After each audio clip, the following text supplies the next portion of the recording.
East Germany, formerly the German Democratic Republic or GDR or DDR, was a nominally sovereign state within the Eastern Bloc during the Cold War period.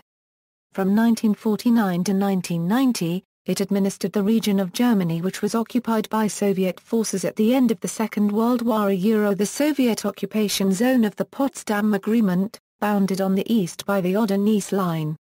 The Soviet zone surrounded West Berlin, but did not include it. As a result, West Berlin remained outside the control of the GDR. The German Democratic Republic was established in the Soviet zone, while the Federal Republic was established in the three Western zones. The East was often described as a satellite state of the Soviet Union. Soviet occupation authorities began transferring administrative responsibility to German communist leaders in 1948, and the GDR began to function as a state on October 7, 1949. Soviet forces, however, remained in the country throughout the Cold War to counter the heavy U.S. military presence in the West.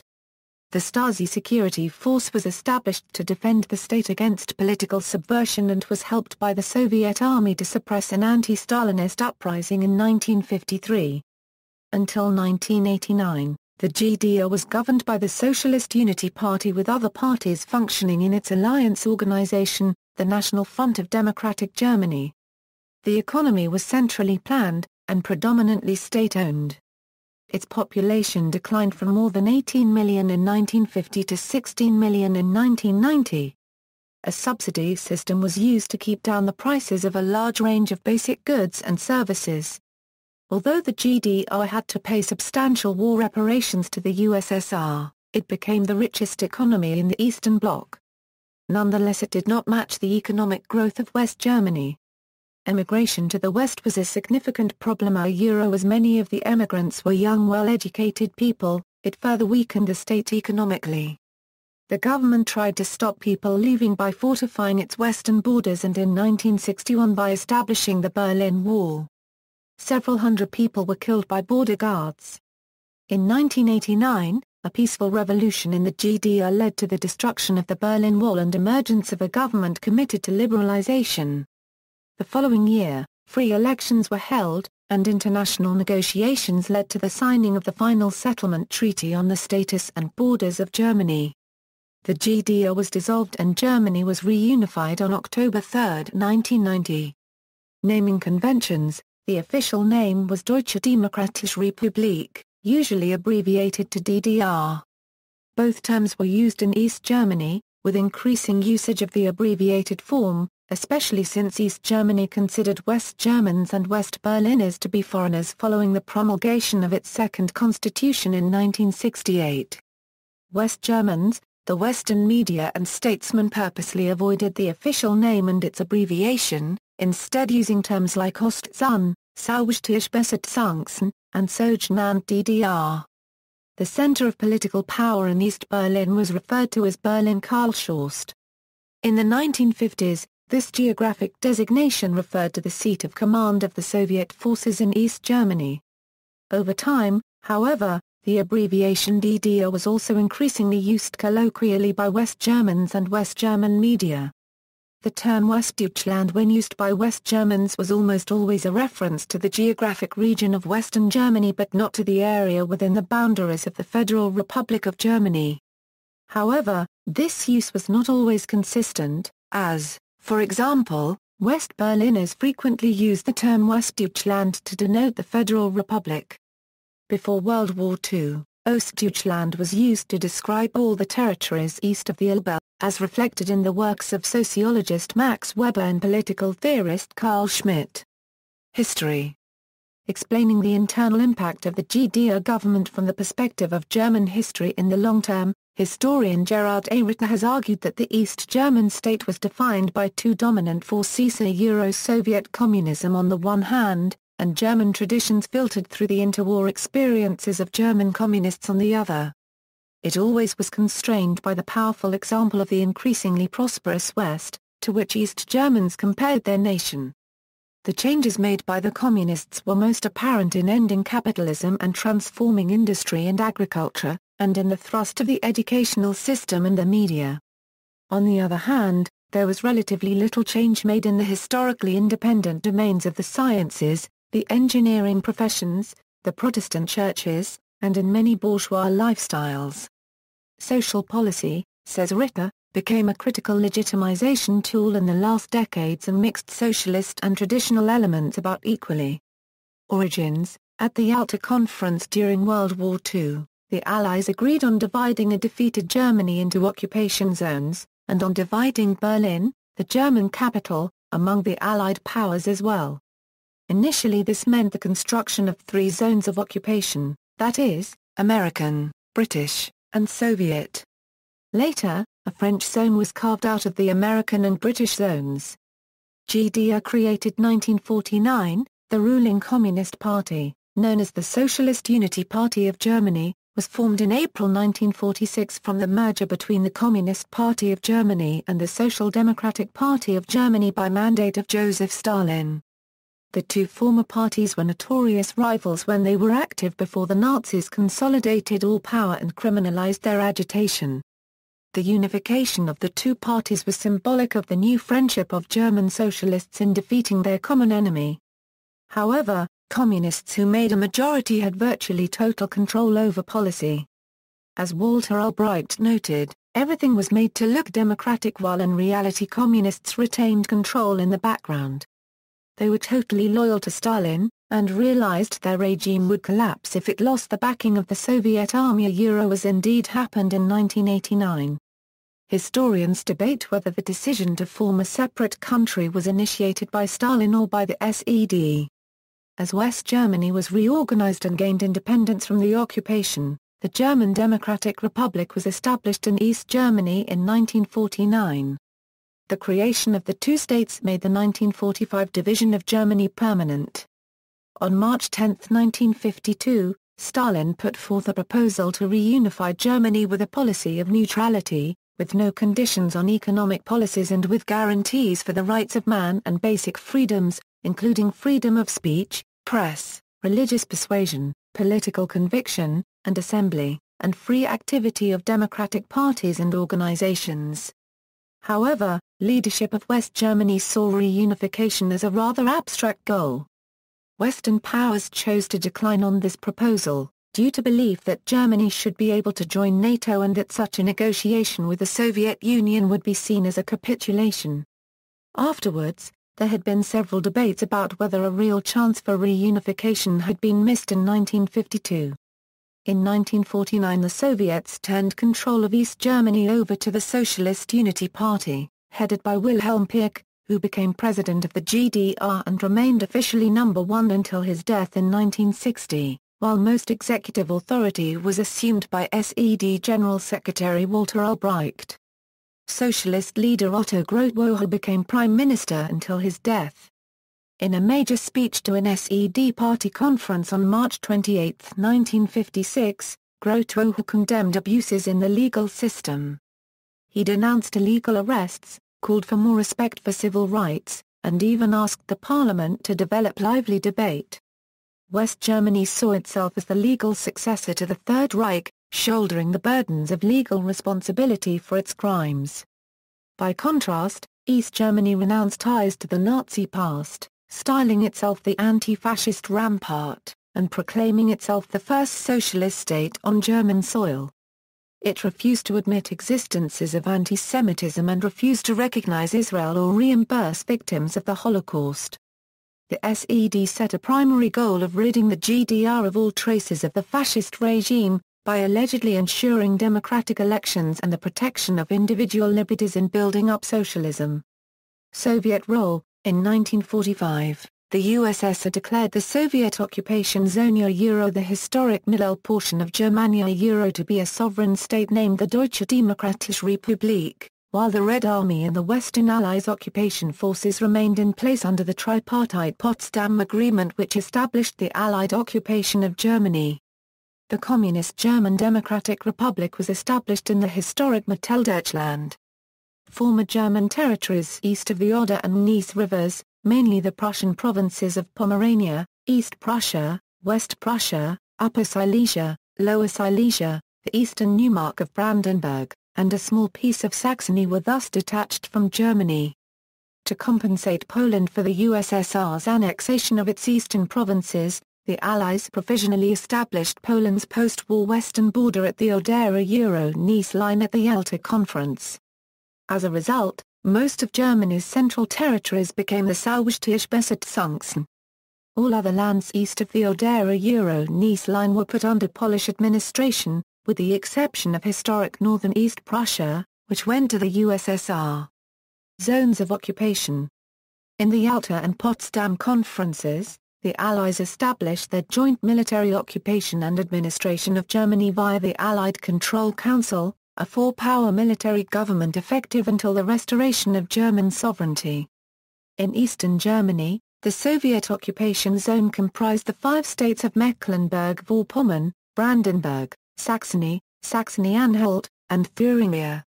Disagreements over the policies to be followed in the occupied zones quickly led to a breakdown in cooperation between the four powers, and the Soviets administered their zone without regard to the policies implemented in the other zones. The Soviets withdrew from the ACC in 1948.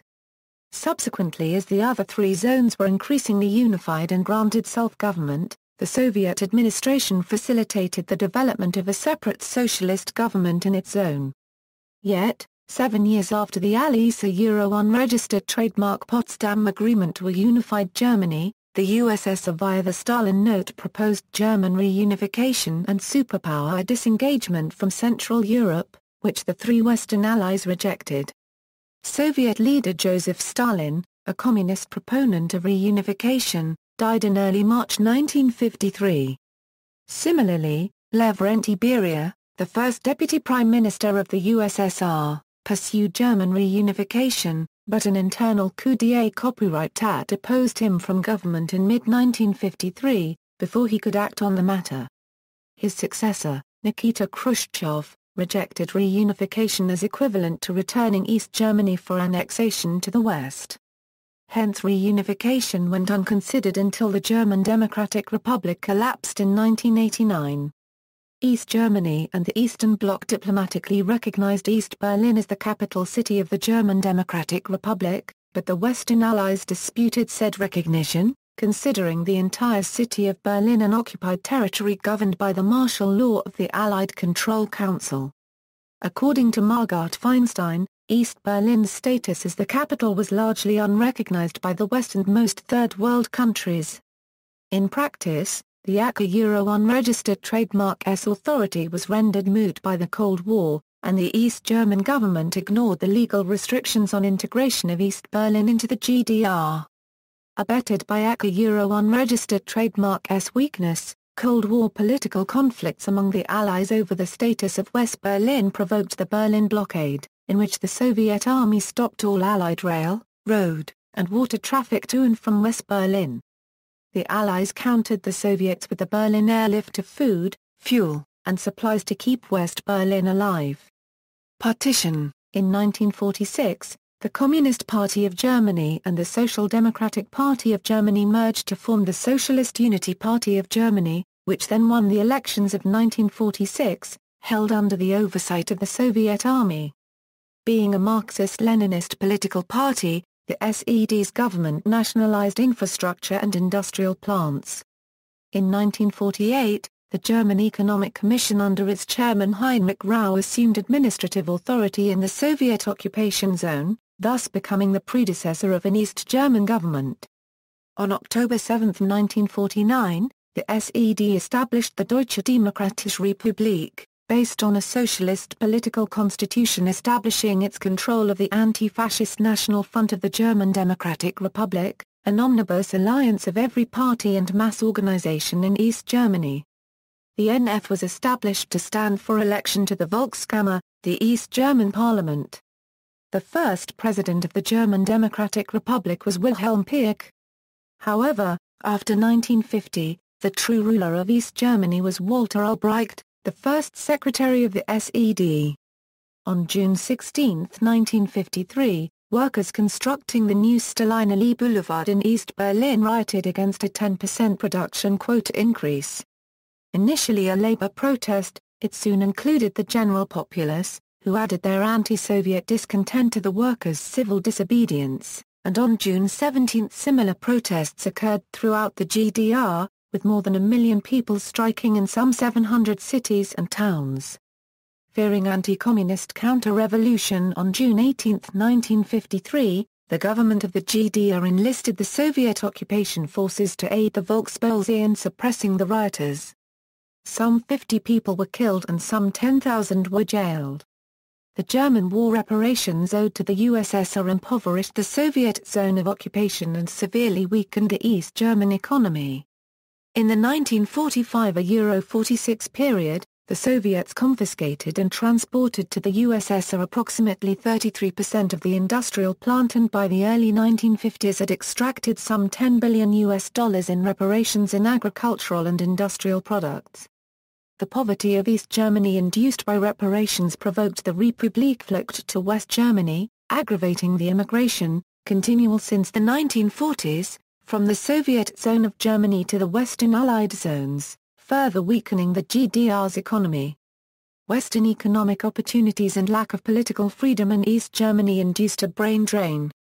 In response, the GDR closed the inner German border, and on the night of August 13, 1961, East German soldiers began erecting the Berlin Wall, which prevented anyone from escaping.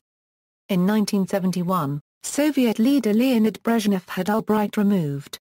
Erich Honecker replaced him. While the Albright government had experimented with liberal reform, the Honecker government increased controls upon the populace of the GDR. The new government introduced a new East German constitution which defined the German Democratic Republic as a republic of workers and peasants, and hardly mentioned the word German. Initially, East Germany maintained that it was the only lawful government of Germany. However, from the 1960s onward, East Germany held itself out as a separate country from West Germany, and shared the legacy of the United German State of 1871–1945. West Germany, in contrast, claimed an exclusive mandate for all of Germany. From 1949 to the early 1970s, West Germany maintained that East Germany was an illegally constituted state. It argued that the GDR was a Soviet puppet regime and thus illegitimate. This position was shared by most of the world, until 1973. East Germany was recognized only by communist countries in the Arab bloc, along with some scattered sympathizers. According to the Holstein Doctrine, West Germany also did not diplomatically recognize any county except the USSR that recognized East German sovereignty. But in the early 1970s, the Ostpolitik of change through rapprochement of the pragmatic government of FRG Chancellor Willy Brandt, established normal diplomatic relations with the East Bloc states and the GDR. In the event, the Treaty of Moscow, the Treaty of Warsaw, the Four-Power Agreement on Berlin, the Transit Agreement, and the Basic Treaty established normal relations between the Germanys, later allowing their integration to the United Nations. This also increased the number of countries recognizing East Germany to 55, including the US, UK and France, though the last three still refused to recognize East Berlin as the capital, and insisted on a specific provision in the UN resolution accepting the two Germanys into the UN to that effect. GDR identity. From the beginning, the newly formed GDR tried to establish its own separate identity. Because of Marx's abhorrence of Prussia, the SED repudiated continuity between Prussia and the GDR. The SED destroyed the Junker Manor houses, wrecked the Berlin City Palace and removed the equestrian statue of Frederick the Great from East Berlin. Instead, the SED focused on the progressive heritage of German history, including Thomas Mann NTZER's role in the German Peasants' War and the role played by the heroes of the class struggle during Prussia's industrialization. Nevertheless, as early as 1956, East Germany's Prussian heritage asserted itself in the NVA. As a result of the Ninth Party Congress in May 1976, East Germany after 1976 77 considered its own history as the essence of German history, in which West Germany was only an episode.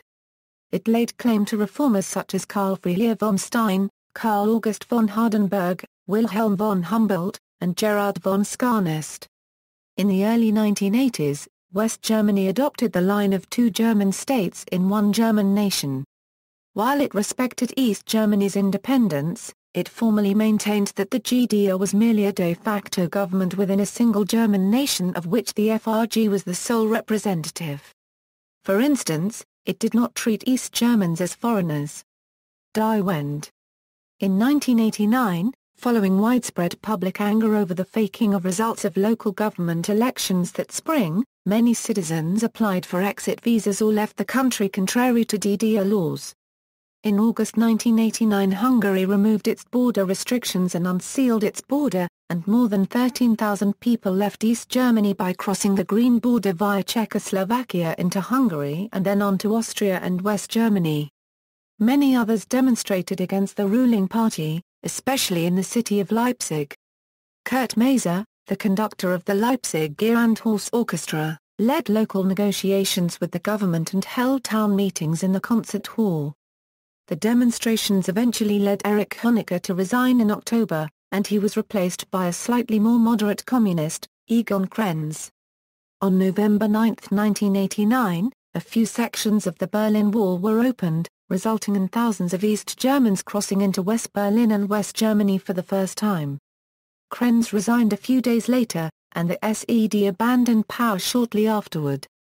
Although there were some limited attempts to create a permanent democratic East Germany, these were soon overwhelmed by calls for unification with West Germany.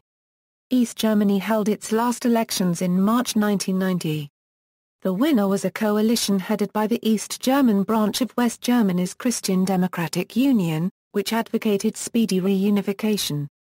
After some negotiations were held involving the two German states and the former Allied powers, which led to agreement on the conditions for German unification. The 5 original East German states that had been abolished in 1952 were recreated.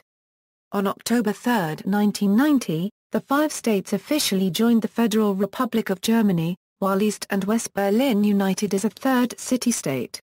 On July 1, a currency union has preceded the political union. Euro. The Ostmark was abolished, the Western German Deutsche Mark became common currency. The great economic and socio-political inequalities between the former Germanies required government subsidy for the full integration of East Germany to the Federal German Republic.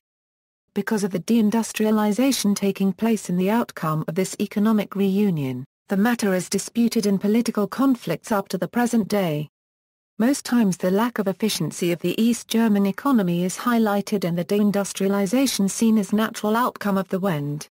But many East German critics point out that the shock therapy style of privatization did not leave room for East German enterprises to adapt.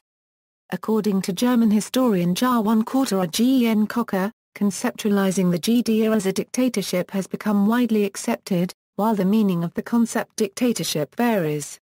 Massive evidence has been collected that proves the repressive, undemocratic, illiberal, non-pluralistic character of the GDR regime and its ruling party.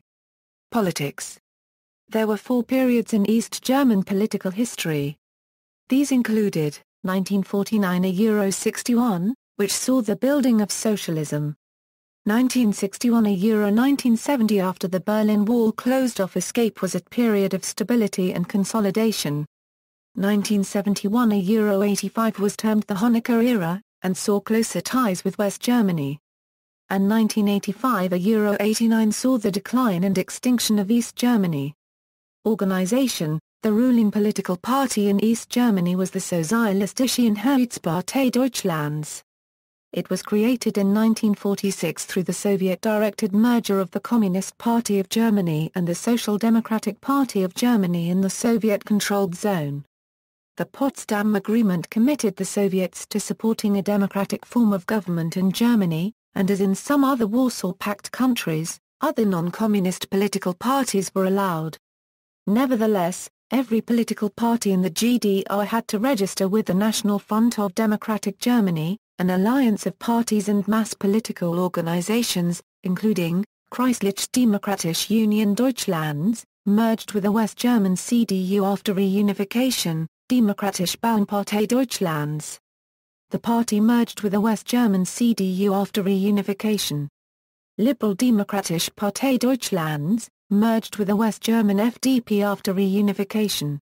National Demokratische Partei Deutschlands, merged with the West German FDP after reunification. Elections took place at the Volkskammer but were effectively controlled by the SED state hierarchy, as Hans Modrow has noted. Elections were held in less than secret conditions, with voters given the choice of approving or rejecting unity lists put forward by the National Front and predetermining the distribution of seats given to the different parties and mass organizations. As was the case in most communist countries, approval rates of 90% or more were routine. Voting in East Germany was relatively simple. To vote yes, a voter simply took the ballot paper, which contained only one name that of the approved candidate and dropped it into the voting box. A voter could vote against the candidate by crossing out his or her name, but had to do so in a separate voting booth without any secrecy. The consequences for such an act of defiance were severe loss of one's job or expulsion from school, and close surveillance by the Stasi. The Volkskammer also included representatives from the mass organizations like the Free German Youth, or the Free German Trade Union Federation. In an attempt to include women in the political life of East Germany, there was a Democratic Women's Federation of Germany, with seats in the Volkskammer. Important non-parliamentary mass organizations in East German society included the German Gymnastics and Sports Association, and People's Solidarity. Another society of note was the Society for German-Soviet Friendship. Following German reunification, the SED was renamed the Party of Democratic Socialism, which subsequently merged with the West German WASG to form the Left Party. The Left Party continues to be a political force in many parts of Germany, albeit drastically less powerful than the SED. Military. The government of East Germany had control over a large number of military and paramilitary organizations through various ministries. Chief among these was the Ministry of National Defense. Because of East Germany's proximity to the West during the Soviet-Euro-American Cold War, its military forces were among the most advanced of the Warsaw Pact. Defining what was a military force and what was not is a matter of some dispute. National People's Army. The Nationalvolksarmee was the largest military organization in East Germany. It was formed in 1956 from the Kaiserliche Volkspolizei, the military units of the regular police, when East Germany joined the Warsaw Pact. From its creation, it was controlled by the Ministry of National Defense. It was an all-volunteer force until an 18-month conscription period was introduced in 1962. It mixed elements of Soviet and German military thinking and doctrine, and was considered one of the most professional and best-prepared military forces in the world. The NVA consisted of the following branches: Army, Navy, Air Force, Air Defense, Border Troops. The border troops of the eastern sector were originally organized as a police force, the Deutsche Grenzpolizei, similar to the Bundesgrenzschutz in West Germany. It was controlled by the Ministry of the Interior. Following the remilitarization of East Germany in 1956, the Deutsche Grenzpolizei was transformed into a military force in 1961, modeled after the Soviet border troops, and transferred to the Ministry of National Defense, as part of the National People's Army. In 1973, it was separated from the NVA, but it remained under the same ministry. It was an all-volunteer force. At its peak, it numbered approximately 47,000 men. Volkspolizei. After the NVA was separated from the Volkspolizei in 1956, the Ministry of the Interior maintained its own public order barracked reserve, known as the Volkspolizei Bereitschaften. These units were, like the Kaiserliche Volkspolizei, equipped as motorized infantry, and they numbered between 12,000 and 15,000 men. Stasi. The Ministry of State Security included the Felix Dzerzhinsky Guards Regiment, which was mainly involved with facilities security and plainclothes event security. They were the only part of the feared Stasi that was visible to the public, and so were very unpopular within the population. The Stasi numbered around 90,000 men, the Guards Regiment around 11,000 to 12,000 men. Combat groups of the working class. These Kampfgruppen der Arbeiterklasse numbered around 400,000 for much of their existence, and were organized around factories and neighborhoods. The KDA was the political military instrument of the SED. It was essentially a party army. All KDA directives and decisions were made by the ZK's Politburo 1/4. They received their training from the Volkspolizei and the Ministry of the Interior. Membership was voluntary, but SED members were required to join as part of their membership obligation. Conscientious objection. Every man was required to serve 18 months of compulsory military service. For the medically unqualified and conscientious objector, there were the Boeinheiten construction units, established in 1964, 2 years after the introduction of conscription, in response to political pressure by the National Lutheran Protestant Church upon the GDR unregistered trademark S government. In the 1970s, East German leaders acknowledged that former were at a disadvantage when they rejoined the civilian sphere. The United States as the archenemy, the East German regime imposed an official ideology that was reflected in all its media and all the schools. The official line followed Lenin's theory of imperialism as the highest and last stage of capitalism, and in Dimitrev's theory of fascism as the dictatorship of the most reactionary elements of financial capitalism. The official party line stated that the United States had caused the breakup of the coalition against Hitler. The U.S. was now the bulwark of reaction worldwide, with a heavy reliance on warmongering for the benefit of the terrorist international of murderers on Wall Street. East Germans were told they had a heroic role to play as a frontline against the evil Americans. However, Schneer argues that few East Germans believed it. They had seen enough of the Russians since 1945. €500,000 Soviet troops were still stationed in East Germany as late as 1989. Furthermore, they were exposed to information from relatives in the West, as well as the American Radio Free Europe broadcasts, and West German media. The official communist media ridiculed the modernism and cosmopolitanism of American culture, and denigrated the features of the American way of life, especially jazz music and rock and roll. Patrons of jazz faced harassment and arrest. The East German regime relied heavily on its tight control of youth organizations to rally them, with scant success, against American popular culture. The older generations were more concerned with the poor quality of food, housing, and clothing, which stood in dramatic contrast to the prosperity of West Germany. Professionals in East Germany were watched for any sign of deviation from the party line. Their privileges were at risk. The solution was to either comply or flee to West Germany, which was relatively easy before the crackdown and the Berlin Wall of 1961. Administrative districts. Until 1952, East Germany comprised the East Berlin, the capital city of the GDR, and the 5 German states of Mecklenburg-Vorpommern, Brandenburg, Saxony-Anhalt, Thuringia, and Saxony, their post-war territorial demarcations approximating the pre-war German demarcations of the Middle German Llacarency and Provinzen. The western parts of 2 provinces, Pomerania and Lower Silesia, the remainder of which were annexed by Poland, remained in the GDR and were attached to Mecklenburg and Saxony, respectively. The East German administrative reform of 1952 established 14 Bezirke and de facto disestablished the 5 Llacarency. The new Bezirke, named for their district centers, were as follows: Rostock, New Brandenburg, and Schwerin, created from the land of Mecklenburg. Potsdam, Frankfurt, and Cottbus from Brandenburg. Magdeburg and Halle from Saxony-Anhalt. Leipzig, Dresden, and Karl-Marx-Stadt from Saxony. And Erfurt, Gera, and Suhl from Thuringia. East Berlin, the capital city of the GDR, was made the county unregistered trademark S 15th Bezirk in 1961 but retained special legal status until 1968, when the residents approved the new constitution. Despite the city's full occupying power status, the Allied Control Council, and diplomatic objections of the Allied governments, the GDR administered the Bezirk of Berlin as sovereign territory.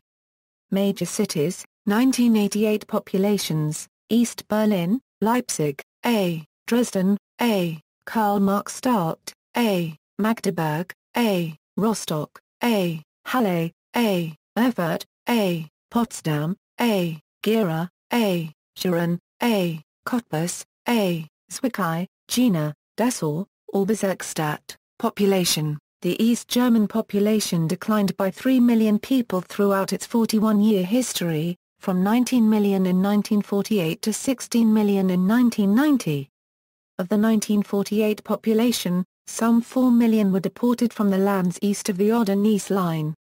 This compares starkly with Poland, which increased during that time from 24 million in 1950 to 38 million.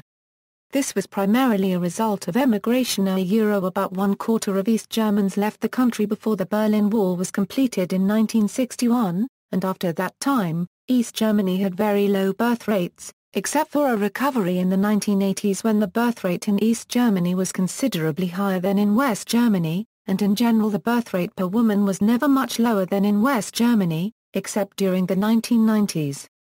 Economy. The East German economy began poorly because of the devastation caused by the war, the loss of so many young soldiers, the disruption of business and transportation, the presence of so many refugees, and finally reparations owed to the USSR. The Red Army dismantled and transported to Russia the infrastructure and industrial plants of the Soviet zone of occupation. By the early 1950s, the reparations were paid in agricultural and industrial products. And Lower Silesia, with its coal mines and Szczecin, an important natural port, were given to Poland by the decision of Stalin. The socialist centrally planned economy of the German Democratic Republic was like that of the USSR. In 1950, the GDR joined the Comecon trade bloc. In 1985, collective enterprises earned 96.7% of the net national income. To ensure stable prices for goods and services, the state paid 80% of basic supply costs. The estimated 1984 per capita income was $9,800. In 1976, the average annual growth of the GDP was approximately 5%. This made East German economy the richest in all of the Soviet bloc until 1990 after the communist collapse in the country. Notable East German exports were photographic cameras, under the Praktika brand, automobiles under the Trabant, Wartburg, and the IFA brands, hunting rifles, sextants, typewriters and wristwatches. Until the 1960s, East Germans endured shortages of basic foodstuffs such as sugar and coffee. East Germans with friends or relatives in the West and the necessary Staatsbank foreign currency account, could afford Western products and export quality East German products via Intershop. Consumer goods also were available, by post, from the Danish Jaufood and Genex companies. The government used money and prices as political devices, providing highly subsidized prices for a wide range of basic goods and services, in what was known as the second pay packet.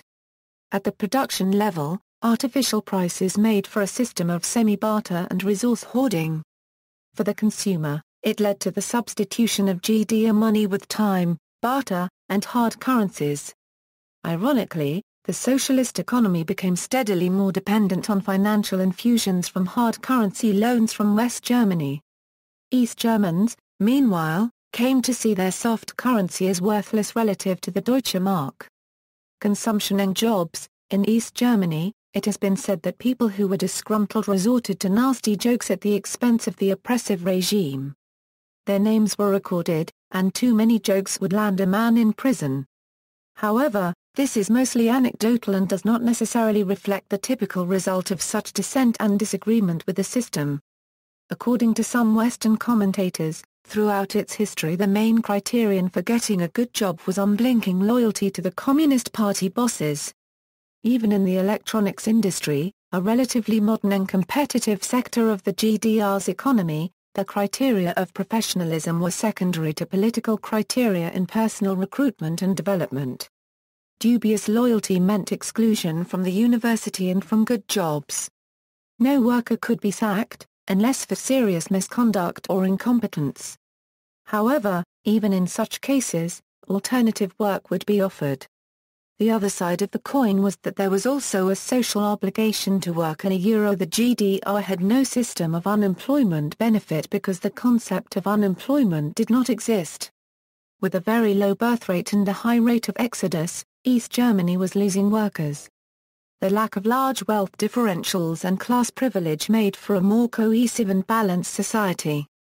For some, such egalitarianism was not amenable, and the lure of higher salaries and business opportunities in the West remained strong.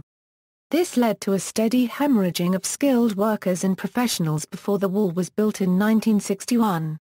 The solution was to import low-skilled workers from other communist countries. Beginning in 1963 with a series of secret international agreements, East Germany recruited workers from Poland, Hungary, Cuba, Albania, Mozambique, Angola and Vietnam. They numbered more than 100,000 by 1989. According to Raymond G. Stokes, an industrial economics historian, their working conditions were bleak, and although they were officially equal to their German counterparts, the foreign workers remained at the bottom of the social ladder with almost no rights. However, this is disputable since many of these workers come from other socialist countries which were considered fraternal and having equal status. Religion was contested ground in the GDR, with the communists promoting state atheism, although some people were loyal to Christian communities. In 1957, the State Secretariat for Church Affairs was established to handle the government's contact with churches and religious groups, allowing the SED to maintain its stance as an atheistic party against the Church. Atheism. At the beginning, the Communist Party had asserted the compatibility of Christianity and Marxism and sought Christian participation in the building of socialism. At first, the question of atheism received little official attention. In the mid-1950s, as the Cold War heated up, atheism became suddenly a topic of major interest for the regime for propaganda purposes, both domestic and foreign. University chairs and departments devoted to the study of scientific atheism were founded and much literature on the subject was produced. Then this activity rather quickly subsided in the late 1960s amid perceptions that atheistic propaganda was becoming counterproductive. But official and scholarly attention to atheism was renewed beginning in 1973, though this time there was more emphasis on scholarship and the training of cadre than propaganda. Throughout, attention paid to atheism in East Germany always reflected politics and was never intended to jeopardize the cooperation that was desired from those East Germans who were religious. Protestants. East Germany historically was about 90% Protestant. Between 1956 and 1971, the leadership of the East German Lutheran Church changed its relations with the state from hostility to cooperation. From the founding of the GDR in 1949, the Communist Party tried to weaken the influence of the Church on the rising generation. The Church therefore adopted an attitude of confrontation and distance regarding the communist authorities. Around 1956, this firm stand against the regime began to wither in favor of a more neutral stance and conditional loyalty. The regime was no longer regarded as illegitimate. Instead, the church leaders started viewing the authorities as installed by God and, therefore, deserving of obedience by Christians. But on matters where the state demanded something which was not in accordance with the will of God, the church reserved its right to say no. There were both structural and intentional causes behind this development. Structural causes included the hardening of Cold War tensions in Europe in the mid-1950s, which took away the temporary character of the East German state. The loss of church members and discrimination against young Christians also made it clear to the leaders of the church that they had to come into some kind of dialogue with the authorities. The intentions behind the change of attitude varied from a traditional Lutheran acceptance of secular power to a positive attitude towards socialist ideas. There was also able to cooperate in order to have the ability to criticize from within a position of loyalty. Manfred Stolp became a lawyer for the Protestant Church in 1959 before taking up a position at church headquarters in Berlin. In 1969 he helped found the Bund der Evangelischen Kirchen in der DDR, where he negotiated with the communist government while at the same time working within the truly democratic system of the church's institutions. The international outlook he gained through the church's ecumenical activities helped him in his new job after winning the regional elections for the state of Brandenburg at the head of the SPD list in 1990. Despite accusations of having colluded with the communist government, Stolp, cleared of the charges, remained at the head of the Brandenburg government until he joined the federal government in 2002. Catholics, the smaller Roman Catholic Church had a fully functioning episcopal hierarchy that was in full accord with the Vatican. During the early post-war years, tensions were high. The Catholic Church as a whole and particularly the bishops were resistant to both the regime and Marxist ideology, and the state allowed the bishops to lodge protests, which they did on issues such as abortion. The bishops were, however, closely observed by the Stasi. After 1945, the Church did fairly well in integrating Catholic exiles from lands to the east and adjusting its institutional structures against the threats of an atheistic state. Within the Church, this meant an increasingly hierarchical structure, whereas in the area of religious education, press, and youth organizations, a system of temporary staff was developed, one that took into account the special situation of the Caritas, a charity organization. They were hardly affected by communist attempts to force them into line. By 1950, therefore, there existed a Catholic sub-society that was well adjusted to prevailing specific conditions and capable of maintaining Catholic identity. With a generational change in the episcopacy taking place in the early 1980s, the state hoped for better relations with the new bishops, but the new bishops instead showed increasing independence from the state by holding unauthorized mass meetings, promoting international ties and discussions with theologians abroad, and hosting ecumenical conferences. The new bishops became less politically oriented and more involved in pastoral care and attention to spiritual concerns. The government responded by limiting international contacts for bishops. Culture. East Germany's culture was strongly influenced by communism and particularly Stalinism and was described by East German psychoanalyst Hans Joachim Maass in 1990 as having produced a congested feeling among East Germans as a result of the East German state's goal to protect people from dangers of deviant cultural influence and dangers of popular expression deviating from the state's ideals through enforcing official ideals through physical and psychological repression of these tendencies via its institutions, particularly the Stasi. Critics of the East German state have claimed that the state's commitment to communism was a hollow and cynical tool Machiavellian in nature, but this assertion has been challenged by studies that have found that the East German leadership was genuinely committed to the advance of scientific knowledge, economic development, and social progress. However, Pence and Betts argue, the majority of East Germans over time increasingly regarded the state's ideals to be hollow, though there was also a substantial number of East Germans who regarded their culture as having a healthier, more authentic mentality than that of West Germany. Music. The Pudes and Carrot were some of the most popular mainstream bands, managing to hint at critical thoughts in their lyrics without being explicit. Like most mainstream acts, they appeared in popular youth magazines such as Nay's Leben and Magazine. Other popular rock bands were Dean Reed, City, Silly and Pankow. Most of these artists recorded on the state-owned Amiga label. Influences from the West were heard because West German TV and radio could be received in many parts of the East. The Western influence led to the formation of more underground groups with a decisively Western-oriented sound. A few of these bands were Die Skeptiker, Die Art and Feeling B. Additionally, hip-hop culture reached the ears of the East German youth. With videos such as Beat Street and Wild Style, young East Germans were able to develop a hip-hop culture of their own. East Germans accepted hip-hop as more than just a music form. The entire street culture surrounding rap entered the region and became an outlet for oppressed youth. Dissident singer-songwriter Wolf Biermann, although professing to be a dedicated communist, was not permitted to perform in public, and was deprived of his East German citizenship in 1976, while visiting West Germany. He was not allowed to return to East Germany until 1989. Singer Nina Hagen, who is the stepdaughter of Biermann, was exiled at the same time. The government of the GDR was invested in both promoting the tradition of German classical music, and in supporting composers to write new works in that tradition. Notable East German composers include Hans Eisler, Paul Dessau, Ernst Hermann Mayer, Rudolf Wagner copyright Jenny, and Kurt Schwann. The birthplace of Johann Sebastian Bach, Eisenach, was rendered as a museum about him, featuring more than 300 instruments, which, in 1980, received some 70,000 visitors. In Leipzig, the Bach archive contains his compositions and correspondence and recordings of his music.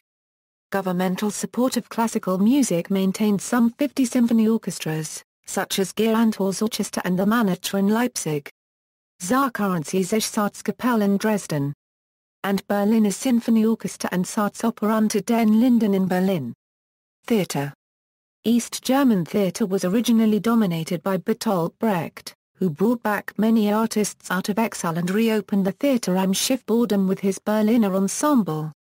Alternatively, other influences tried to establish a working-class theatre, played for the working class by the working class. After Brecht's death, conflicts began to arise between his family and other artists about Brecht's heritage. Heinz Kahle, Slayton Dudo, Erwin Jeschonek, Erwin Strittmatter, Peter Hacks, Benno Besson, Peter Palitzsch and Card Shaw were considered to be among Bertolt Brecht's scholars and followers. In the 1950s, the Swiss director Benno Besson with the Deutsches Theater successfully toured Europe and Asia, including Japan with The Dragon by Eugen Schwartz. In the 1960s, he became the intendant of the Volksbau 1/4 often working with Heino Mar 1/4 Lehre. After 1975, many artists left the GDR because of increasing censorship. A parallel theatre scene sprung up, creating theatre outside of Berlin in which artists played at provincial theatres. For example, Peter Soden founded the Nays Theatre in Halle Saal and Frank Karsdorff at the Theatre Anklam. Theatre and cabaret had high status in the GDR, which allowed it to be very proactive. This often brought it into confrontation with the state. Benno Besson once said, in contrast to artists in the West, they took us seriously, we had a bearing. Important theatres include, Berliner Ensemble, Deutsches Theater, Maxim Gorki Theater, and Volksbau 1/4 Cinema. The prolific cinema of East Germany was headed by the DEFA, Deutsche Film AG, which was subdivided in different local groups, for example Gruppe Berlin, Gruppe Babelsberg or Gruppe Johannisthal, where the local teams shot and produced films. Besides folksy movies, the movie industry became known worldwide for its productions, especially children's movies. Frank Bez Jacob der La 1/4 Knär, about the Holocaust, and Far 1/4 Nina Forad Patronen Ha 1/4 LSEN, about resistance against fascism, became internationally famous. Films about daily life, such as Die Legend von Paul und Paula, by Heino Caro, and Solo Sunny, directed by Konrad Wolf and Wolfgang Kohlhaas, were very popular. The film industry was remarkable for its production of Austen, or Western-like movies. Native Americans in these films often took the role of displaced people who fight for their rights, in contrast to the American Westerns of the time, where Native Americans were often either not mentioned at all or are portrayed as the villains. Yugoslavians were often cast as the Native Americans because of the small number of Native Americans in Eastern Europe. Gojo Misha was well known in these roles, often playing the righteous, kind-hearted and charming chief. He became an honorary Sioux chief when he visited the United States in the 1990s, and the television crew accompanying him showed the tribe one of his movies. American actor and singer Dean Reed, an expatriate who lived in East Germany, also starred in several films. These films were part of the phenomenon of Europe producing alternative films about the colonization of America. Because of censorship, a certain number of very remarkable movies were forbidden at this time and reissued after the Wind in 1990. Examples are Sperdestian and Der Gethilt Himmel. Cinemas in the GDR also showed foreign films. Czechoslovak and Polish productions were more common, but certain Western movies were shown, though the numbers of these were limited because it cost foreign exchange to buy the licenses. Further, movies representing or glorifying capitalistic ideology were not bought. Comedies enjoyed great popularity, such as the Danish Olsen Gang or movies with the French comedian Louis de Funès. Since the fall of the Berlin Wall, several movies depicting life in the GDR have been critically acclaimed. Some of the most notable were Goodbye Lenin, by Wolfgang Becker, Das Leben der Anderen by Florian Heinkel von Donismarck in 2006, Alls auf Zucker, by Danny Levi. Each film is heavily infused with cultural nuances unique to life in the GDR. Sport. East Germany was very successful in the sports of cycling, weightlifting, swimming, gymnastics, track and field, boxing, ice skating, and winter sports. The success is attributed to the leadership of Dr. Manfred Oepner, which started in the late 1960s. Another supporting reason was doping in East Germany, especially with anabolic steroids, the most detected doping substances in IOC-accredited laboratories for many years. The development and implementation of a state-supported sports doping program helped East Germany, with its small population, to become a world leader in sport during the 1970s and 1980s, winning a large number of Olympic and world gold medals and records. Another factor for success was the furtherance system for young people in GDR. Sport teachers at school were encouraged to look for certain talents in children ages 6 to 10 years old. For older pupils it was possible to attend grammar schools with a focus on sports. This policy was also used for talented pupils with regard to music or mathematics. Sports clubs were highly subsidized, especially sports in which it was possible to get international fame. For example, the major leagues for ice hockey and basketball just included each 2 teams. Football was the most popular sport. Club football teams such as Dynamo Dresden, 1. FC Magdeburg, FC Karl Zeiss Jena, 1. FC Lokomotive Leipzig and BFC Dynamo had successes in European competition. Many East German players such as Matthias Sommer and Ulf Kirsten became integral parts of the reunified national football team. Other sports enjoyed great popularity like figure skating, especially because of sportspeople like Katharina Witt. Successful athletes, Waldemar Sierpinski, athlete, Ernst Denner, racing motorcyclist, Heike Schiller, athlete, Marxie Nork, gymnast, Lutz Haylich, track cyclist, Volk Hoffmann, diver, Jan Hoffmann, ice skater, Ur Hon, athlete, Karen Jans, gymnast, Karen Kania, speed skater, Marita Koch, athlete, Christa Luding Rothenberger, speed skater and track cyclist, Olaf Ludwig, road cyclist, Henry Mask, boxer, Heinz Melkus, auto racing driver, Peter Mueck, rally driver, Meinhard Nehmer, bobsledder, Frank Peter Roach, biathlete, Gustav Adolfscher, road cyclist, Gabi Seifert, ice skater, Jarwan Korterer Gen Sparwasser, footballer, Jens Wyaflog, ski jumper, Fred Williamowski, rallying motorcyclist, Katharina Witt, figure skater, tracksuit diplomacy. The East and the West also competed via sport. GDR athletes dominated several Olympic sports. Of special interest was the only football match between the Federal Republic of Germany and the German Democratic Republic, a first-round match during the 1974 FIFA World Cup, which the East won 1-0. But West Germany, the host, went on to win the World Cup. Television and radio in East Germany were state-controlled. The Rundfunk der DDR was the official radio broadcasting organization from 1952 until German reunification. The organization was based in the Funkhaus Nelly-Paar-Straße in East Berlin. Deutsche Fernsehfunk, from 1972–1990 known as Fernsehen der DDR or DDR-FS, was the state television broadcaster from 1952. Reception of Western radio broadcasts was widespread. Industry, telecommunications.